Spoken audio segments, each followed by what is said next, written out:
하나님께서 우리에게 오늘 주신 말씀 로마서 7장 21절에서 25절 말씀입니다. 로마서 7장 21절에서 25절 말씀입니다.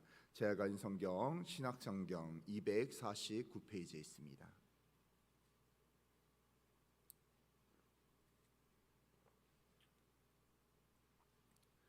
로마서 7장 21절에서 25절 말씀입니다. 다 찾으신 줄 알고 우리 한 목소리로 합독하도록 하겠습니다. 그러므로 내가 한 법을 깨달았나니 곧 선을 행하기 원하는 나에게 악이 함께 있는 것이로다. 내 속삼으로는 하나님의 법을 즐거워하되 내 지체 속에서 한 다른 법이 내 마음의 법과 싸워 내 지체 속에 있는 죄의 법으로 나를 사로잡는 것을 보는도다. 오라 나는 공고한 사람이로다. 이 사망의 몸에서 누가 나를 건져내랴. 우리 주 예수 그리스도로 말미암아 하나님께 감사리로다. 그런즉 내 자신이 마음으로는 하나님의 법을 육신으로는 죄의 법을 섬기노라. 아멘. 이 시간 하나님을 따라가는 나라는 제목을 가지고 같이 은혜 받기를 원합니다. 오늘 본문에서 사도 바울은요 자신의 개인적인 고백을 오늘 본문에서 하고 있죠. 이 개인적인 고백도 잘나고 멋진 부분을 고백하고 자랑하는 것이 아닙니다. 사도 바울의 한계와 연약한 부분에 대해서 이야기하고 있는 것이죠. 그러면 그는 오늘 본문에서 이 고백이 어떤 고백입니까? 먼저는 자신에게 엄청난 두 가지의 자신이 있다는 사실을 고백하고 있는 거예요. 오늘 말씀 읽었죠. 다시 한번 로마서 7장 21절 말씀 읽어볼까요? 자, 시작. 그러면 내가 한 법을 깨달았노니 곧 선을 행하기 원하는 나에게 악이 함께 있는 것이로다. 아멘. 선을 행하기를 원하는 나에게 악도 함께 존재하고 있다는 것을 이야기하고 있는 거예요. 그러면서 두 가지 자신의 모습에 대해서 22절과 23절 말씀에서 또 이렇게 고백하죠. 우리 다 같이 읽겠습니다. 자, 시작. 내 속사로는 하나님의 법을 즐거워하되 내 지체 속에서 한 다른 법이 내 마음의 법과 싸워 내 지체 속에 있는 죄의 법으로 나를 사로잡는 것을 보는도다. 아멘. 나의 속사람, 사도 바울이 자기 속사로는 하나님의 법을 너무나 즐거워하고 찾고 있다는 거예요. 그런데 내 지체 속에 또 다른 법이 존재한다는 것입니다. 그런데 그 법으로 인해서 두 가지의 마음이 자기 안에서 싸우고 있는다는 거예요. 결국 어떻게 될까요? 내 지체 속에 있는 죄의 법이 나를 사로잡을 때가 너무나 많이 있다는 것입니다. 이것은 지금 내 안에 있는 또 다른 내가 다른 어떤 목적으로 존재하고 있는 것을 알려주고 있는 거예요. 내 스스로가 이렇게 선한 마음을 가지고 하나님의 말씀 가운데 살아가려고 발버둥 치고 있지만 또 다른 나의 자아가, 죄의 법을 따르는 자아가 그 안에서 발버둥 치면서 나를 잠식해 간다는 그 부분들, 이것에 대해서 사도 바울은 자신의 한계에 대해서, 아쉬움에 대해서 이야기하고 있는 것입니다. 그럼에도 불구하고 사도 바울은요 감사하고 있어요. 왜 그럴까요? 죄성을 가지고 있는 자신이지만 내 안에 있는 나 자신이 하나님의 법을 따르고 있기 때문입니다. 그렇다면 오늘 본문을 통해서 우리가 알아야 될 것이 과연 무엇일까요? 첫 번째는 우리 삶에 있어서 가장 큰 적은 죄라는 거예요. 솔직히 사도 바울은 이러한 상황에 대해서 어떤 고백을 합니까? 로마 7장 24절에서 이렇게 이야기하고 있어요. 오라 나는 공고한 사람이로다. 이 사망의 몸에서 누가 나를 건져내랴. 아멘. 공고하다는 것, 헬라어로 탈라이포로스라고 이야기하는데 그 의미가 불행한 사람, 비참한 사람이라고 이야기하고 있습니다. 즉 바울은 자신이 불행한 사람이며 비참한 사람이라고 말하고 있는 것이요. 아니 왜 무엇이 부족해서 사도 바울이 비참한 사람이라고 이야기하고 있습니까? 그가 가진 것이 없을까요? 아닙니다. 그는 자족하는 마음을 가지고 항상 하나님께 감사하며 찬양하며 하나님 앞에 나아가는 하나님의 놀라운 축복의 사람이었어요. 어떤 상황에서도 하나님만을 드러내는 것을 가장 기뻐했던 사람, 그 사람이 바로 사도 바울이었어요. 그런데 사도 바울이 왜 자신을 비참한 사람이며 불행한 사람이라고 이렇게 고백하고 있습니까? 그것은요 이 사망의 몸에서 누가 나를 건져내 달라는 거야. 이 사망의 몸이 뭐예요? 죄를 향하여 달려가는 몸이라는 거야. 나도 모르게 내가 하나님의 말씀 가운데 거하고 은혜 가운데 거하며 하나님께 예배 가운데 거하려고 발버둥 치고 있음에도 불구하고 나도 모르게 죄를 향해서 달려가는 나의 모습을 정말 막아주고 건져해달라고 이렇게 고백하고 있습니다. 사도 바울이 자기가 공고한 사람이고 이야기한 이유는요, 바로 죄 때문이죠. 자신 안에 있는 세상의 죄를 따라가는 자신의 모습, 그 모습 때문에 자신을 공고한 사람, 비참한 모습이라고 이야기합니다. 왜 그럴까요? 사도 바울은요, 자신의 모든 문제가, 가장 큰 문제가 죄라는 사실을 알게 되었어요. 맞습니다. 우리도 다 알고 있지 않습니까? 성경에도 바로 가장 크게 문제가 되는 것이 죄였어요. 그래서 예수님께서 이 땅에 오셔서 십자가의 보혈의 피로 십자가에 못 박혀 돌아가신 이유가 무엇입니까? 우리의 죄를 해결하기 위함이 아니었습니까? 성경에 봐도요, 모든 문제의 시작은 바로 죄였다는 것. 성경에 뜨는 인류의 모든 과정에서 쫓겨남과 빼앗김과 멸망의 원인이 바로 죄였습니다. 그렇기 때문에 이 죄라는 것은 우리 인생에서 우리를 비참하게 만드는 요소라는 것이죠. 사랑하는 성도 여러분, 죄를 즐기면서 세상의 성공을 추구하겠다는 그런 생각을 가지고 있다면요, 그건 너무나 위험한 생각이에요. 죄와 함께하면서 권력을 누리겠다고 생각하는 것도 잘못된 생각입니다. 그렇기 때문에 주님 안에서 항상 성결한 삶을 사는 우리 세대 내 성도들이 되시기를 주님의 이름으로 축원합니다. 죄와 함께해야지 더 온전한 삶을 살 수 있고, 그리고 더 많은 사람을 사귈 수 있다는 그런 생각도 잘못된 생각이고요. 죄에 대해서 호기심이 생긴다거나 상황 때문에 어쩔 수 없이 죄 가운데 거할 수밖에 없다고 생각된다면요, 그것은 그리스도의 사랑으로부터 점점 우리가 멀어지고 있다는 거예요. 그렇기 때문에 우리가 해야 될 일은요, 하나님 앞에 더 엎드리고 기도하고 예배 가운데 거하는 우리 성도들이 되시기를 바랍니다. 우리가 죄에서 벗어날 수 있는 힘은요, 나의 힘이 있어서 아니에요. 내가 노력한다고 된다는 것이 아니에요. 오직 성령 하나님께서 임재하시는 예배 가운데, 말씀 가운데 내가 더 가까이 나아갈 때 우리의 모든 죄의 모든 부분들이 해결되며 하나님의 은혜 가운데 거할 수 있음을 믿으시기를 바랍니다. 두 번째는요, 인간은 시간이 갈수록 세상을 따르는 내가 득세한다는 거예요. 오늘 본문은 누구에게나 사람의 마음속에 두 가지의 마음이 존재한다고 우리에게 말하고 있습니다. 그런데 문제는요, 내 안에 있는 내가 시간에 따라서 더 강해진다는 거예요. 두 가지 마음 중에 한 가지는 약해지고 한 가지는 점점 강해진다는 것입니다. 그 대표적인 모습이 무엇입니까? 바로 죄가 간영한 이후에 나타나는 현상이라고 이야기하고 있어요. 이사야 59장 1절에서 2절 말씀이 이런 말씀이 있습니다. 여호와의 손이 짧아서 구원하지 못하심도 아니요 귀가 둔하여 듣지 못하심도 아니라 오직 너희 죄악이 너희와 너희 하나님 사이를 갈라놓았고 너희 죄가 그의 얼굴을 가리어서 너에게 듣지 않으시게 함이니라. 아멘. 시간이 지날수록 죄로 인하여 하나님과 우리의 간격이요 점점 멀어지고 있다는 거예요. 그 결과는 무엇입니까? 하나님과 우리 사이의 대화가 단절된 거예요. 우리가 처음에 창조될 때는요, 하나님과 대면하면서 가까이 이야기도 하고, 우리가 우리 엄마와 이야기하는 것처럼요, 계속 여러 가지 이야기를 하면서 이렇게 친하게 가까이 했던 그런 상황이었습니다. 그런데요, 우리 시간이 지날수록 우리 가운데 죄가 간영하면서 죄 가운데 거할 때요, 대화가 끊기기 시작해요. 하나님만 봐도 무서워지기 시작합니다. 우리가 그럴 때 있지 않습니까? 우리가 우리 어머니께 어렸을 때 뭔가 잘못을 했을 때 왠지 어머니의 얼굴을 가까이 하기 어려운 모습들, 우리가 죄가 많다 보니까요, 하나님을 보기가 너무나 어려워지는 거예요.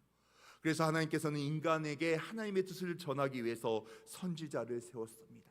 그런데 점점 인간의 죄가 관영하고 점점 타락해지기 시작했고, 마지막 날에는 타락한 인간들만 존재했다는 거예요. 마지막 때에 우리에게 말씀하신 부분이 무엇인지 아십니까?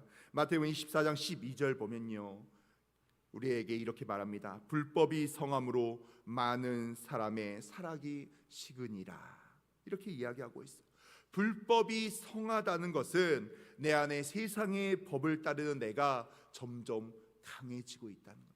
하나님을 따라가는 모습들, 하나님의 말씀 가운데 거하는 모습들이 점점 사라지고요, 내가 세상을 향하여 나아가는 나의 모습이 점점 강해지고 있다는 거예요. 내가 예배를 드림에도 불구하고 하나님의 말씀을 무시하기 시작합니다. 세상의 죄를 옹호하기 시작하고요, 세상의 법을 따르기 시작한다는 거죠. 하나님의 말씀대로 사는 것, 순종하는 거에 대해서, 믿음 생활하는 거에 대해서 뭔가 고리타분하며 융통성 없는 삶이라고 우리가 생각할 때가 있다는 거예요. 하나님 앞에 헌신하고 나의 것을 내려놓고 물질을 드리는 거에 대해서도요, 교회가 타락했다고 이야기합니다. 물질을 헌신한다는 거에 대해서 물질을 강요한다고 이야기를 하고요, 복음을 전하는 구원에 대해서 복음을 전하는 부분에 대해서도요, 굳이 이 부분을 내가 꼭 해야 되느냐라는 생각으로, 그리고 전도하는 거에서 회의감이 들고 상대를 존중하는 부분이 아니라고 이렇게 변명을 하기 시작한다는 것입니다. 이것이 다 전부 시간이 지나면서 내 안에 있는 내가 왕노릇하기 때문이에요. 하나님의 말씀 가운데 거하는 내가 무너지게 되고요, 내 안에 세상을 따르고 불법을 행하는 내가 점점 득세하기 때문에요, 우리가 하나님의 법에 따라서 하나님의 말씀에 따라 살아가는 것이 아니라 세상의 법칙대로, 나의 생각대로, 나의 이성대로 내가 살아간다는 것입니다. 그래서 성경은 우리에게 어떤 말씀합니까? 고린도전서 15장 31절에서는 이렇게 이야기하죠. 형제들아, 내가 그리스도 예수 우리 주 안에서 가진 바 너희에 대한 나의 자랑을 두고 단언하노니 나는 날마다 죽노라. 아멘. 난 날마다 죽어야 된다는 거예요. 내가 세상을 따르는 나를 죽이기 위해서는요, 내가 매일같이 하나님 안에서 죽어야 된다는 거예요. 죽어야 된다는 것이 무슨 뜻입니까? 세상을 따르는 내가 죽어야 되고 하나님을 따르는 내가 살아가야 된다는 거예요. 그래서 주님께서는 우리에게 마태복음 16장 24절에서 이렇게 이야기합니다. 이 예수께서 제자들에게 이르시되 누구든지 나를 따라오려거든 자기를 부인하고 자기 십자가를 지고 나를 따를 것이니라. 아멘. 자기를 부인한다는 말이 세상에 따르는 나를 부인하고 나를 죽이라는 거예요. 자기 십자가, 즉 하나님을 따르며 죽게 나와야 된다는 거죠. 나의 이성과 나의 생각과 세상의 법칙을 따라가는 것이 아닙니다. 하나님의 뜻을 따라가며 죽게 나아가야 된다는 거예요. 이것을 다른 말로 하면 어떤 의미인지 아십니까? 점점 우리 안에 세상을 따라가는 우리의 모습이 득세하고 있다는 거예요. 나도 모르게 하나님의 말씀을 따라가야 되는데, 하나님의 뜻을 따라가야 되는데, 나도 모르게 세상을 따라가며 세상의 법칙을 따라가며 하나님께 변명하며 이것이 맞다고 어쩔 수 없다고 우리가 그렇게 나아갈 때가 너무나 많이 있다는 것입니다. 시간이 지날수록 하나님을 따르는 내가 점점 강해져야 되는데, 시간이 흐를수록요 세상을 따라가는 내가 점점 득세하고 있다는 거예요. 여러 가지 변명으로, 어려운 환경 때문에, 힘들다는 이유로 점점 하나님의 법이 무너져 가기 시작합니다. 사랑하는 성도 여러분, 그렇기 때문에 우리의 영적 상태를 잘 체크해야 돼요.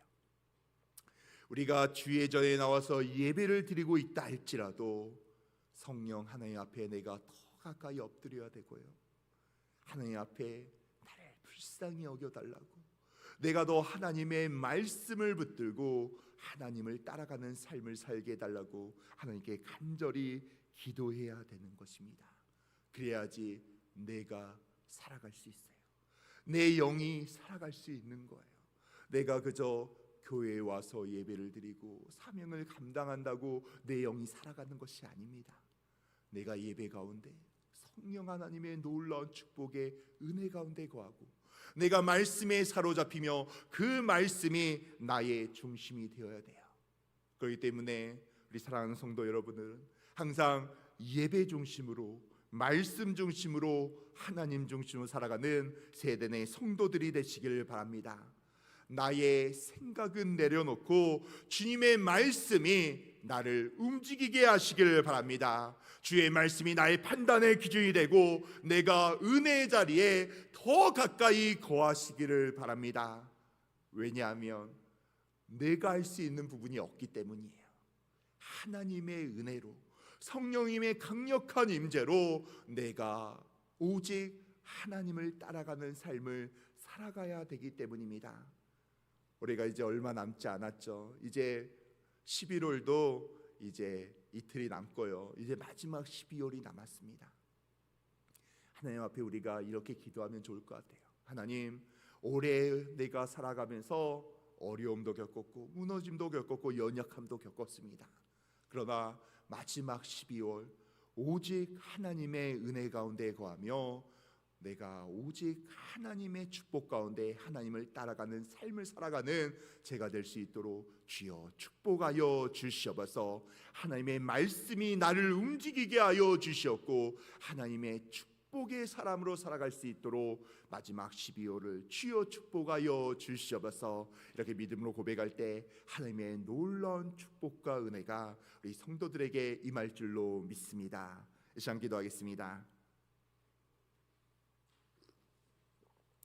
하나님 아버지, 너무나 감사합니다. 오늘 이 시간 이 새벽에 주의 전에 나오게 하시니 너무나 감사합니다. 하나님, 내 안에 아버지 두 가지의 법이 아버지 움직이고 있는데 하나님, 오직 하나님의 법을 따라가는, 하나님을 따라가는 제가 될 수 있도록 주여 역사하여 주시옵소서. 하나님, 은혜를 도하여 주시고 축복을 도하여 주시옵소서. 오직 하나님의 은혜 가운데 거하는 저희들 될 수 있도록 주여 역사하여 주시옵소서. 하나님, 우리 귀한 성도들 빈손오지 않고 감사헌금 1,000번째 헌금, 자녀비전 헌금 가지고 왔습니다. 하나님 아버지, 우리 아들 아버지 주여 건강에 축복을 도하여 주시옵소서. 하나님 아버지, 정말로 간절히 믿음으로 기도하오니 아버지 정말로 순장들이 세워지며 하나님의 은혜가 임하게 하여 주시옵소서. 아버지, 대학 입시 준비하고 있습니다. 합격의 은혜를 도하여 주시고 축복의 역사가 임할 수 있도록 합격할 수 있도록 하나님 은혜를 도하여 주시옵소서. 하나님 아버지, 정말 담임 목사님이 하여 기도하오니 주여 축복하여 주시고 예수님의 보혈의 피로 오직 하나님만을 바라보며 나아갈 수 있도록 주여 역사하여 주시옵소서. 그의 나라와 그의 의를 구하게 하여 주시고 사랑하는 담임 목사님 주여 축복하여 주시옵소서. 하나님 앞에 간절히 믿음으로 기도하오니 주여 응답하여 주시옵소서. 하나님, 모든 기도 제목 응답되게 하여 주시고 천배로 만배로 축복하여 주시옵소서. 오직 하나님의 은혜 가운데 거하며 들어가도 복 받고 나가도 복을 받을 수 있도록 주여 함께하여 주시옵소서. 이 모든 말씀 우리 주 예수 그리스도 이름으로 기도드립니다. 아멘. 하늘에 계신 우리 아버지여, 이름이 거룩히 여김을 받으시오며 나라의 임하옵시며 뜻이 하늘에서 이루어진 것 같이 땅에서도 이루어지리라. 오늘날 우리에게 일용할 양식을 주옵시고 우리가 우리에게 죄 지은 자를 사하여 준 것 같이 우리의 죄를 사하여 주옵시고 우리를 시험에 들게 하지 마옵시며 다만 악에서 구하옵소서. 대개 나라와 권세와 영광이 아버지께 영원히 있사옵나이다. 아멘. 우리 시간 하나님께 간절히 믿음으로 기도하기를 원합니다. 이 시간 먼저 우리 사랑하는 담임 목사님을 위해서 기도하기를 원합니다. 하나님, 우리 사랑하는 담임 목사님 내일 1부부터 저녁 예배까지 하나님의 말씀을 대언합니다. 우리 목사님 영육의 강건함을 도하여 주시옵소서. 말씀을 선포하실 때 육체의 강건함을 도하여 주시고 아버지, 우리 목사님의 말씀 선포를 통하여 많은 성도들이 회개하며 아버지 하나님 앞에 나아가며 축복의 말씀 가운데 은혜 가운데 거할 수 있도록 주여 역사하여 주시옵소서. 우리 목사님 오늘 밤에 숙면을 취하게 하여 주시고 최고의 컨디션으로 말씀 선포할 수 있도록 은혜를 더하여 주시옵소서. 하나님, 직장과 사업장 가진 우리 세대의 성도들을 축복하여 주시옵소서. 하나님, 구별하여 축복하여 주시옵고 정수의 축복을 통하여 물질의 은혜, 계약의 축복이 임할 수 있도록 주여 함께하여 주시옵소서. 아버지, 세대의 자녀들이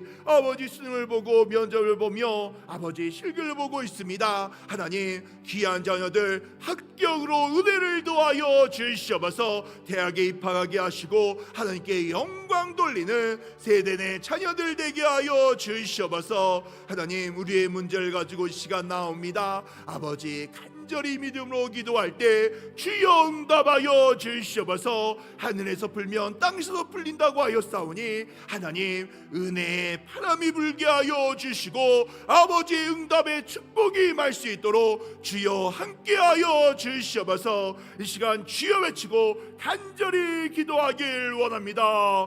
주여, 주여, 주여. 하나님 아버지, 너무나 감사합니다. 하나님 아버지, 우리 사랑하는 담임 목사님 주여 축복하여 주시고 은혜를 더하여 주시옵소서. 하나님 아버지, 우리 사랑하는 목사님 1부부터 전임까지 말씀 선포하실 때 영육의 강건함을 더하여 주시고 은혜를 더하시고 주여 붙들어 주시옵소서. 하나님 아버지, 우리 귀한 자녀들 아버지 수능이 끝나고 이제 면접을 보며 수시와 아버지 이제 12월에 정시가 들어갑니다. 하나님, 합격의 은혜를 더하여 주시옵소서. 하나님께서 붙들어 주셔서 아버지 이 대학에 아버지 원하는 대학에 입학하게 하시고 하나님께 영광 돌리는 세대 내 자녀들 되게 하여 주시옵소서. 우리 부모님의 기도가 응답되는 축복의 역사가 임하게 하여 주시옵소서. 우리 사업장을 위하여 기도하오니 하나님 아버지, 물질의 축복, 구별하는 축복, 정수리의 축복이 임하게 하여 주시옵소서. 우리의 문제를 놓고 하나님께 기도합니다. 믿음으로 기도할 때 주여 불쌍히 여겨 주시고 응답하여 주시고 함께하여 주시옵소서.